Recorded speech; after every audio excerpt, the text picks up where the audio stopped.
sorry, oh, there we go. There's my list of questions. I just have a few technical questions. So my first one being, you know, I know for other modules we're not allowed to have numbers. So like for example, 75 million, you would much rather have like you have to type it out. Can we have numbers for this, or should we stick to like writing out the numbers? So for journalism, the rule is 1 through 10 gets written out. Anything above 10 gets put into numbers. Does that make sense? Cool. So that's easier. Yeah, no, we type out numbers. Journalists don't have the time to write numbers out. Any other questions from you, Penelope, or are you all good? I just wanted to ask on that note, is it even with percentages that we have to write it out up until 10? No, for percentages, you can do numbers right from the start. Okay. Aisha, I hope I'm pronouncing that right. Hello, can you hear me? I can. Okay, so I just have two short questions about referencing. So Sure. the first question is, so I have my textbook, but I have it online, like the Wise Books online version. Mm-hmm. I was wondering whether I would reference that as just a book or just like an ebook. It would technically be an ebook. If you're using the digital copy, it would be an ebook. Okay, In all um, reality, I wouldn't mark you down if you put it as an ebook or if you put it as a normal book, because it does have a print run and all that. That kind of thing I wouldn't um deduct marks for, if that makes sense, because you are still understanding the concept that you need to reference the textbook and the importance of that. That is more important to me, whether the word ebook is there or not. okay, thank you. Okay. And the next question is, so I'm using the source that's an online book as well. And Mm-hmm. in the book, it says that the publisher chose not to be, like, chose to be anonymous, but they do have like the person who, like, it's another word, but it's not the publisher. So would I just put that in the reference or, So do they use what they call a pseudonym? wait, let me just So they gave them check. another name. So they say that the publisher and um, the publisher who has requested that they and the original author not receive attribution. It's just gave it just gives the name of the person who produced the textbook. Then just use their name. Yeah. Okay. And there's no It's like unusual. city or anything. Yeah, you wouldn't need any of Okay. that. Because Okay. Thank you. you can also put it as as a website or a PDF. You don't necessarily have to do it as a book, if that Okay. helps. Okay. Thank you so much. Of course. Penelope? Then I just wanted to ask, I've noticed obviously with a lot of the news articles, the way journalists write are in Mm, like two, three sentences, and then they'll start like a new paragraph, and that's how they section out their work. Are we meant to correct. be doing that? Not yet, no. The assignment is academic, is your traditional writing.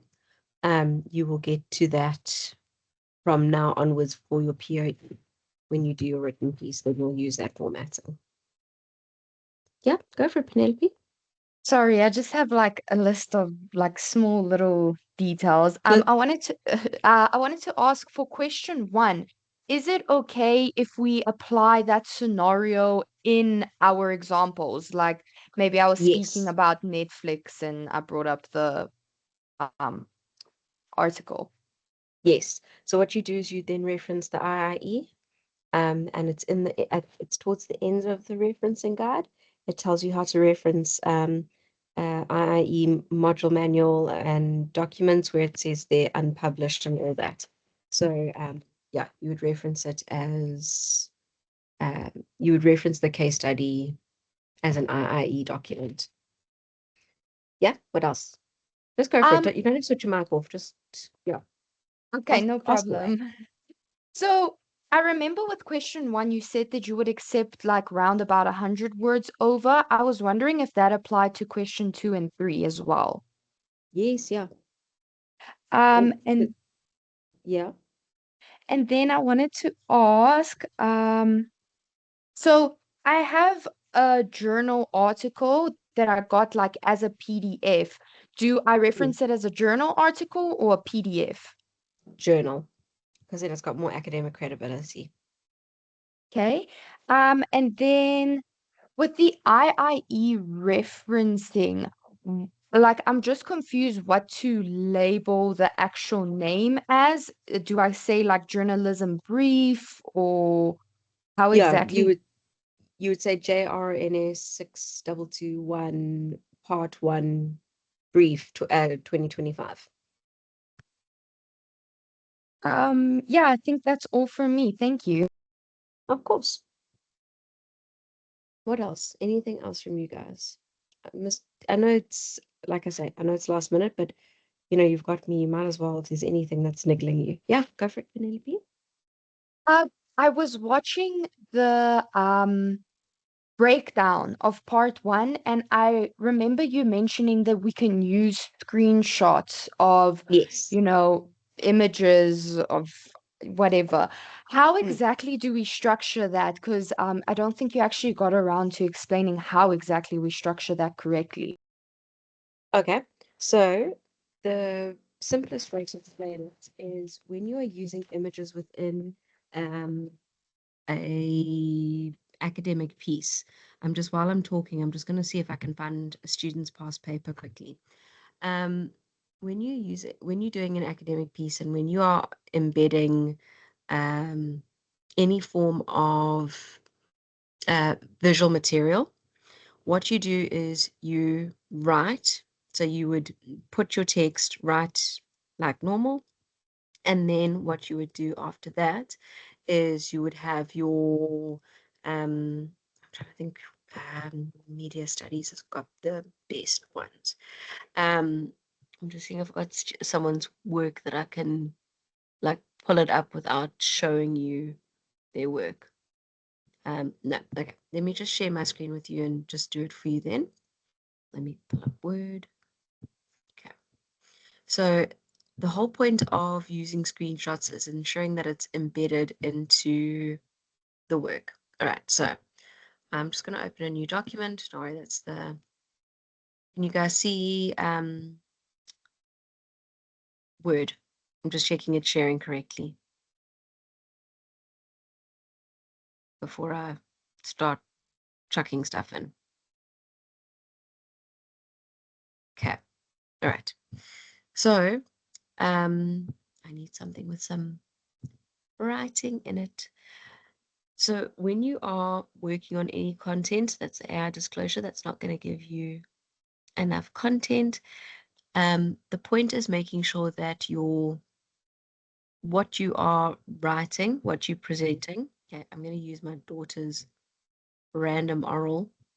So remember, this is a 10-year-old's work. I'm just trying not to show anyone's academic work. Okay, so when you're doing the work, this is how your traditional academic essay would look. Okay, but then let's say you want to integrate an image. So let's go, I'm going to pull up, let's do, you want to do a screenshot of Instagram, for example. Okay, I'm just pulling up an Instagram post quickly. Okay, and I'm going to go print screen, and I'm putting this person's Instagram post. Okay, so you would tap, tap, tap, tap, tap. Then you would have your, not so big, you would have your image like this. All right, so as you can, no, let's put it in the wrong place. We want it, over I'm here. sorry to interrupt. Do you think you can Yeah. scroll down a little bit? We can't see anything. We just see the top of the Word document. So you guys not seeing the screen, the whole screen? We're not seeing the whole screen. We're just seeing part of it. I'm seeing journalism 7321 semester 2 Okay. 2025. Let's see. If I do that, is it showing it? Let me try Mm, share again. It's sharing the wrong. Okay, let's try this. Is that working? yes, okay, perfect. We see it now. Thank Perfect. you. Okay, there we go. All right.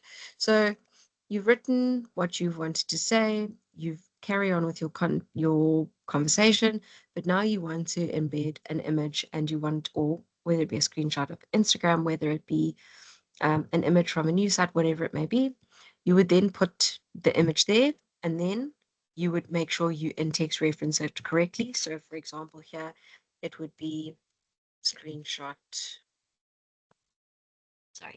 screenshot one, caps going da da da da da, and then you wouldn't reference Instagram, you would do the person's handle. So in this instant, it's at it's Dr. Maslow,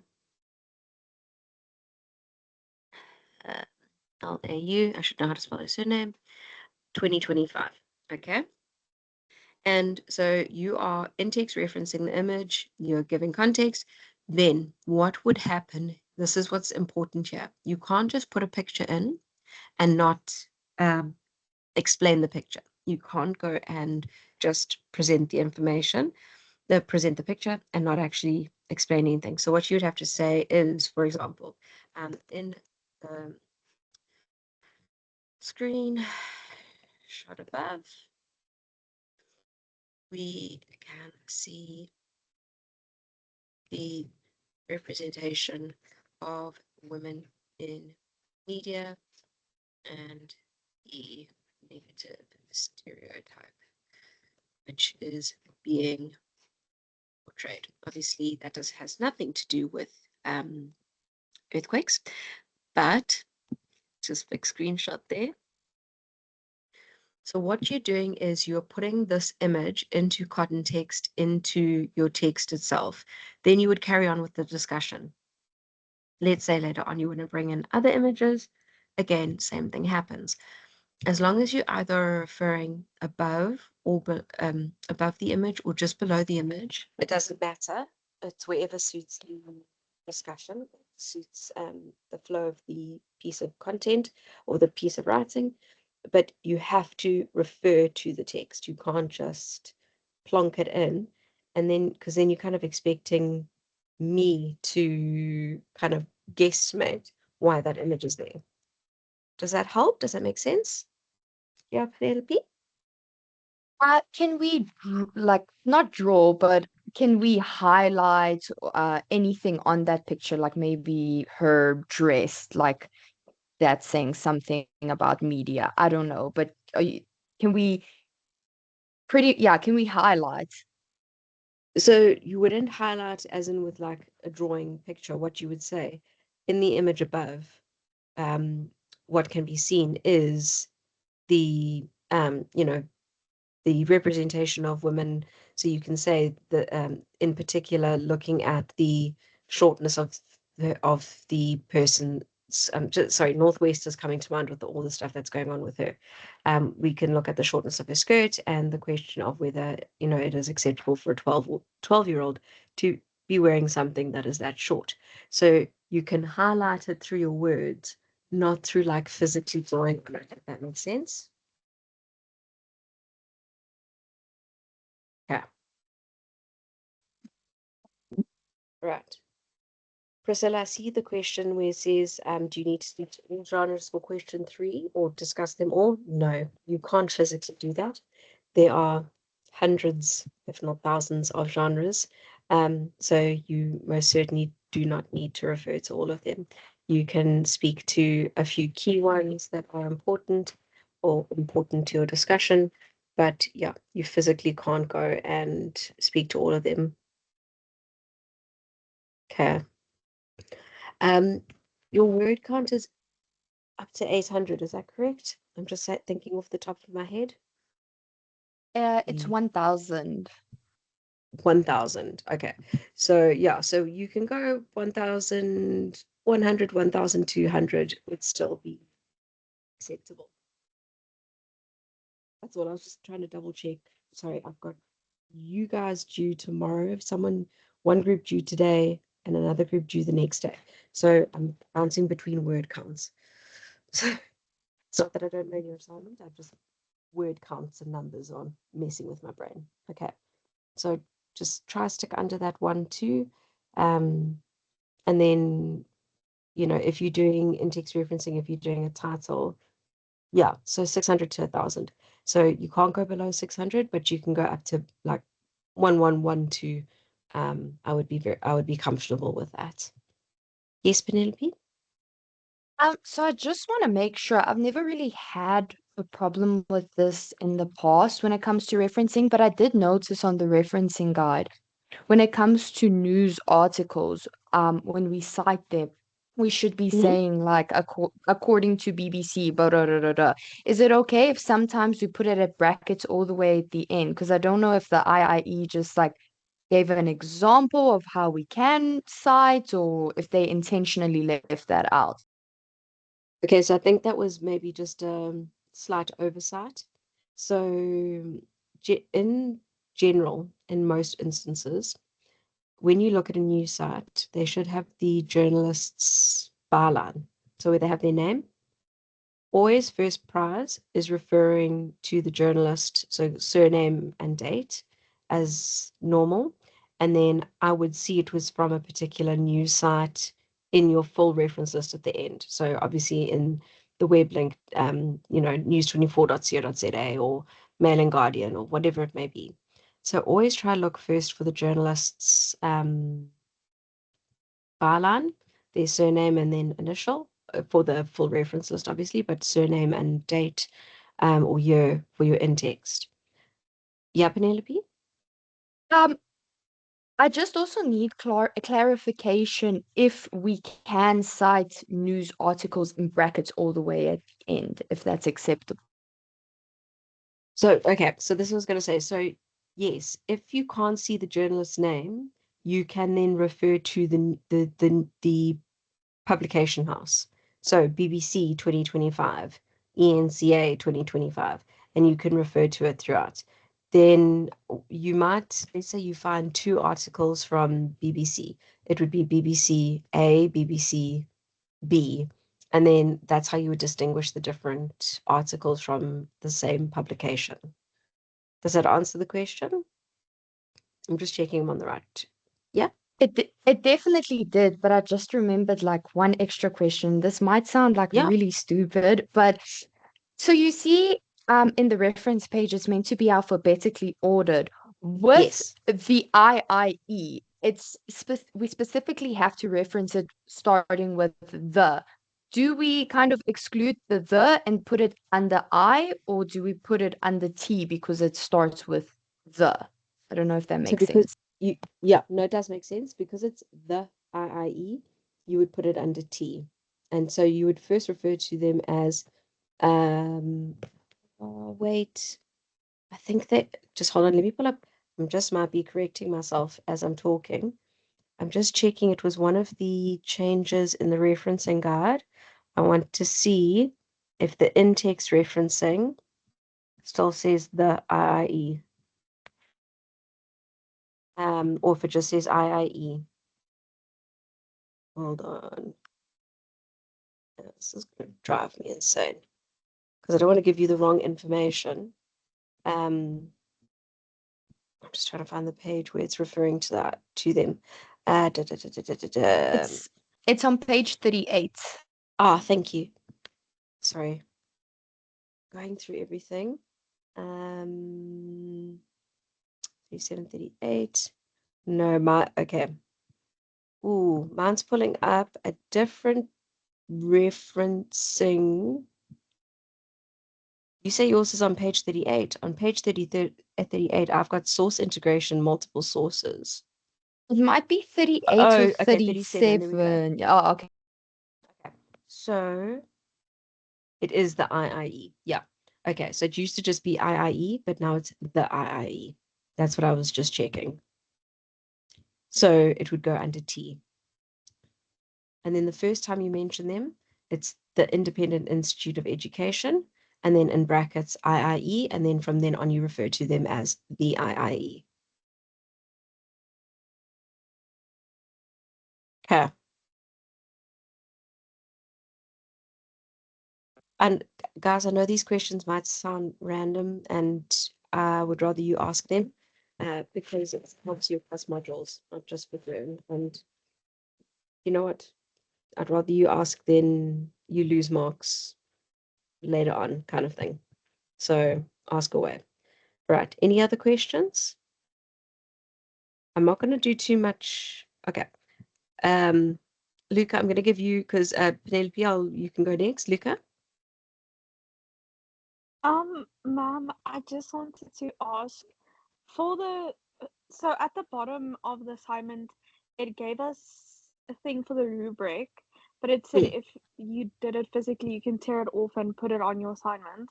I didn't know. So my assignment, I always do it at the top of the page is my name and my student number. Yes. And at the top, um, the cover page is journalism, the module code. But I also just took a screenshot of that and put it at the bottom of my assignment and filled in my That's, name and my student number. Is that that's fine? absolutely, yeah, that's absolutely fine. So actually the taking off the rubric is, and attaching it is um, a pre-COVID thing for when we used to do paper assignments, and the wording hasn't changed. You don't actually have to attach the rubric. So when I mark on your script and I write your marks on your script. So I don't go and circle on a rubric because sometimes the rubrics don't upload correctly, something goes wrong. Yeah, you don't be attached to the document. As long as you have that cover page with your name, your student number, module, then you are good to go. And it's important to have that module there, guys, because I have had students that have submitted the complete wrong module. And that's obviously problematic. So and you have to have that cover page with name, student number, all that, because sometimes if we need to download your documents for whatever reason, we need to be able to have your name ascribed to that document, not by me adding it on later. Yeah, Penelope, go for it.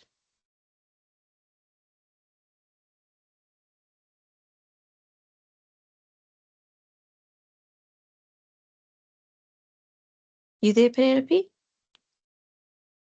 Forgot to unmute. Um, It's okay, I do it all the sorry. time. So I have two questions. The first being that on one of the journal articles that I found, the person didn't provide an initial of their name. They just have the surname. Is it okay if I leave it out, or should I try like go find what their name is? Oh, no, no, no. You just leave out the initial, then you just have their surname. Perfect. And then the second being, I actually can't remember. I completely forgot. Okay, just scrap it. It will come to me eventually. Okay. No stress. Okay. So just remember, guys, take it easy on yourselves. You have other assignments to do as well. But at least use these little things that can help you, hopefully across multiple modules. Okay. But the academics, I know, so like I said, I'm just looking even at the time now. Okay, I'm going to do a very, very little bit of work because I think it would be more beneficial to rather just talk about one little section. And then when we have our live session next, we'll do a whole session on interviews because it's quite a big thing. It's quite a big section of work. And I would rather, not give you that information and break that down for you when your brain is still working with your part one. So I'd rather, that be done and over and us moving, moving forward into your POE. But sorry, I went up to the pages. Okay, but I will do one little thing that I need you to start becoming aware of, because once you have submitted your part 1 and you can all breathe that sigh of relief and be happy, we now go on to basically a 60-70, let's say about a 70-30 split academic to practical, in terms of your POE going forward and the way in which you're going to approach your content. So once this part 1 is submitted, the hectic academics of the discussion writing and the examples and all that you're doing, you do a little bit of that towards the end of your portfolio. But from now on, we're going to be focusing on actually becoming a journalist, or in your guys' case, a citizen journalist. And the whole point of this is to give you the fundamentals to write in the correct manner, because writing for journalism is completely different to academic writing. So I have to give you the skills, the tools, the tricks, the tips to make sure that it actually that your writing can adapt away from that academic structure to this journalistic structure, because 50% or 55% of your POE is just a written piece of writing, written like a journalist, written like you would see in a newspaper or a magazine or what have you.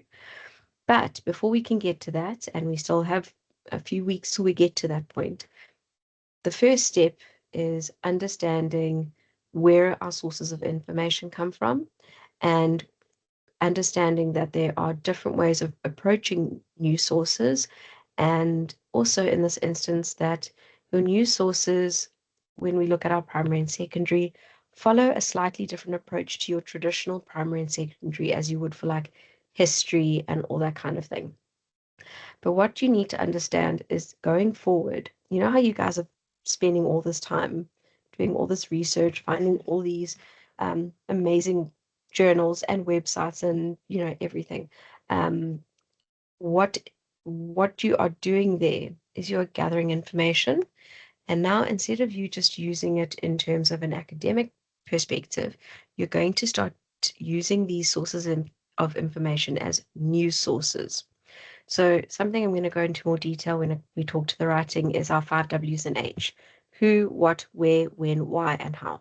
I know this is something you've been introduced to back in the day from school even, but when we are gathering information, all the information that matters has to fall within those 5 W's and H, because if those aren't covered, your audience, your target audience, your readers, your viewers, whatever it may be, they will be left asking questions rather than feeling like the questions have been answered for them by the journalist. Okay, so what you guys have got to start thinking about is ethical and responsible sourcing of information.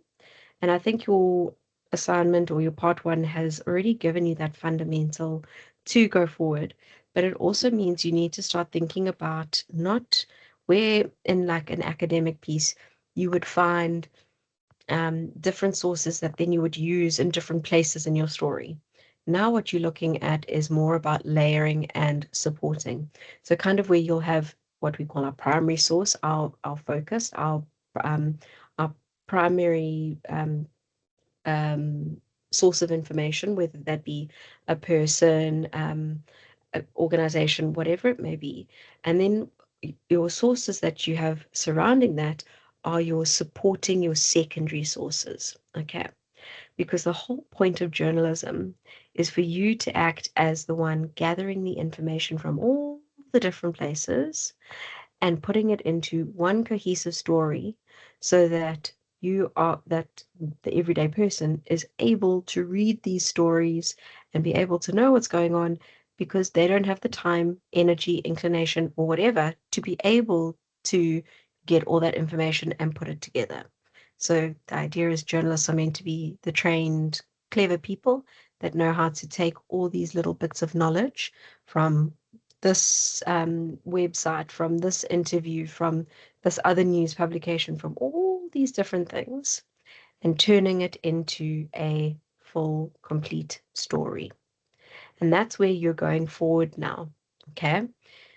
You are going forward with not looking at these, the sources or the websites and everything that you guys are going to be looking through or looking at. You're not going to be looking at them as all being equal in the amount of coverage that you use them. Or you're not going to be looking at them in terms of, you know, all the sources covering different sections. Now you're looking at layering. You're looking at this in looking at the idea of your primary and secondary sources. Okay. So without good sources, journalists can't work, because your good sources are actually what give us, or give a journalistic story, credibility. Remember, a journalist is just a storyteller, but it's not a made up story. They're there to inform, educate, and entertain. So the idea here is that the stronger the sources, the stronger the story, the better and more believable the story is. That's why we always try and aim for eyewitness accounts. Why nowadays we use people's social media posts, because it's, in the now as things are happening. That's why we have, if it's something to do with like a medical development, that we have have medical doctors involved. If it's to do with economics, we have economists involved. It's all about finding sources that are actually going to add value and actually make a story. Because unfortunately, in journalism, we can't just make up random stories and just pull information out of thin air. While we do know some journalists have done that over the years, the whole point is that you, as the journalist, are finding all those experts, finding all that information to present an as objective perspective as possible, but being able to help give a sound, well-researched news story every time. Okay. And why this is important is you're going to be actually you're going to look at the difference between primary and secondary sources in your POE. I will obviously go into that in more detail. The link is already up on your playlist, but at the same time, you still try to get through part 1. But you have to think about it in terms of your formal and informal sources. Your formal sources are the people that give the credibility. They're the ones you want to interview: the government officials, the police, the medical practitioners, the teachers, the whatever. You also have your informal sources. That could be your drug dealers. It could be your sex workers. It can be someone who's homeless in the area, but they are watching and they're perceiving everything that's going on around them. So you have different levels of sources. Generally, a lot of journalists will start with an informal source, and then they'll start digging and they'll start going into detail, and then they will go and they'll find formal sources to support your informal sources. Often in TV series, we always hear about CIs, your criminals, that your criminal informant, that are, on the down low giving information to the police. That's your informal sources. So a good journalist will find out the story from the informal sources, and then they will go and find actual people that they can find. This is also your people that want to remain anonymous. You can only ever have one anonymous person in a story. So in this instance, you would use that anonymous source, but then you'd find formal people to support that. Okay. So that's where this is the thing that you guys need to be aware of, and this is what I just wanted to go through tonight, is that we have our primary and secondary sources. So it does follow similar to how we know primary and secondary in terms of studying history and all that kind of thing. But in our primary sources, it's as direct and true and as present as one can be at an event. So eyewitness accounts, or an interview directly with a government official, a doctor, or whatever. And your primary sources are what give the story the backbone. Okay. That is where you need to focus. So you guys, like I said, you are going to be writing a journalistic piece for me this semester. You are able to write basically on any story from any genre. You just have to choose if you're going to do a news story or a feature story, which is something we're going to get to in a couple of weeks. You have to choose a primary source that's going to be the backbone, whether that's going to be the person you interview, because yes, I'm sorry, if I'm afraid you are going to actually have to talk to human beings and actually conduct a face-to-face or Teams or video call or whatever. You actually have to conduct an interview, okay? As scary as that sounds, but that's what your primary source would be. Your secondary sources are the sources that support and further reiterate what that primary source has said. So it's where they can, so let's say a primary source would be the budget speech. The secondary source would be the analysis and the analytical breakdown from the political economist or whatever it may be. So you guys are focusing on primary and secondary. You're not looking at tertiary sources. They are with this day and age, with the number of stories out there, with the amount of information available to us, we basically, when you start moving away from your primary and secondary, when you get to tertiary, we've lost people's interest. You need to stay within this primary and secondary area, because that's how you're going to maintain interest. That's how you're going to maintain people's attention. All right. Does that make sense? That primary and secondary function?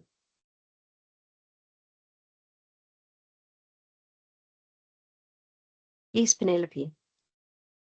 Just out of curiosity, so when we do our journalistic piece, would we be doing informal or like strictly informal, or do we have to also include our formal sources? So you would be using formal sources. So yes, you will interview someone that can give you some first-hand account, but what you guys will be doing is, so the reason I tell you all this is so you can maybe start doing a little bit of hunting and investigating, is that you will go and find multiple news articles on a story. You'll go and find interviews with people. You'll go look at the people's social media accounts, their IG, their Facebook, their TikTok, their whatever. Those are all primary and secondary sources. And you combine all that information that, yes, another journalist has found, but you go and put it into your own words and basically find 10 to 20 different sources of information, including your own interview, and make it into one cohesive written piece as if you have done everything yourself from scratch. So, yeah, go for it. And then do we have to be interviewing like professionals in that field? Like I know this is jumping the gun, but just out of No, go for it. curiosity, or do we So, have what, to? Oh, sorry, yeah? no, okay, never No, mind. go for it, go for it. I No, go for wanted it. to ask, like, what level of professional do they need to be in that field, or can it be just like this regular person down the side of the road who saw whatever event we're deciding to cover? So, you're, with the person you're interviewing, it's got to be someone that can have some insight into something. So, let's say you're going to be writing on, let's say there's been no water to your area for months. Okay, just as an example.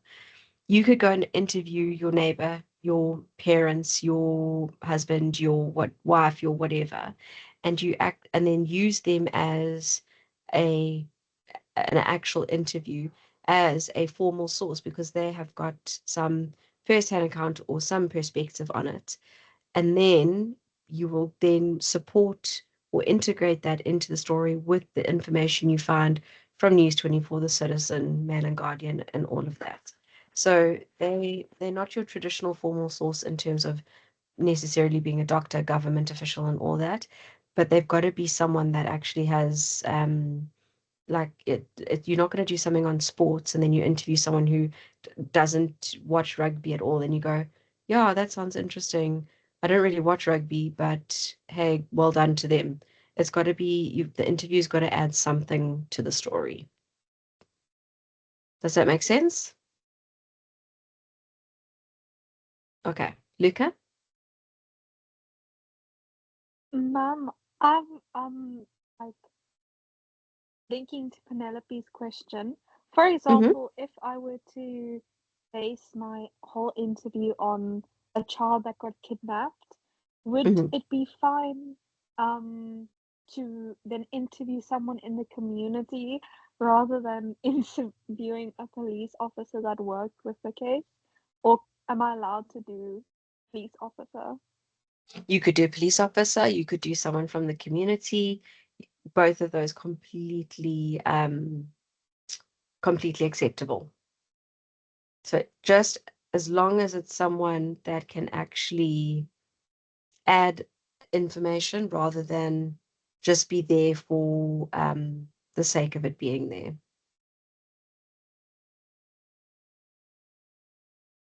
Good. Cool. Okay. Other questions, guys?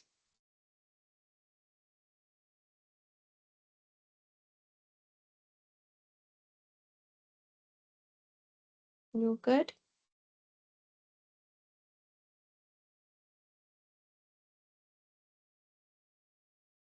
All right. Well, that was what I needed to talk to you guys for tonight, because like I said, I knew I wasn't going to go too far ahead because the assignment being due tomorrow. So thank you for coming on tonight, even though you do have the work due. But I will chat to you guys later in the week once you can breathe a little easier. Okay. Thanks so much, guys. Have a great evening. Chat to you soon. Bye, everyone.